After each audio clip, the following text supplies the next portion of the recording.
परळीच्या गुन्हेगारीचा 2024 मध्ये उपलब्ध असलेला तपशील हा बऱ्याच गंभीर घटना समोर आणतो आहे।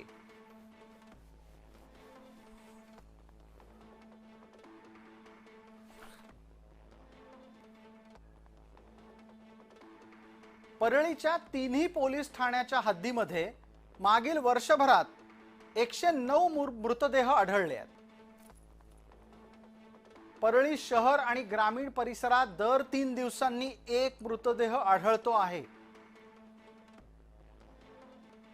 पवनचक्की कंपनीचे टेंडर, त्या निमित्ताने झालेले वाद, राख विक्री, जमीन बळकावणे अशा गुन्ह्यांमध्ये सातत्याने वाढ होतीये। राजकीय हेतूने सुद्धा परळीत काही हत्या झाल्याचं उघड झालंय।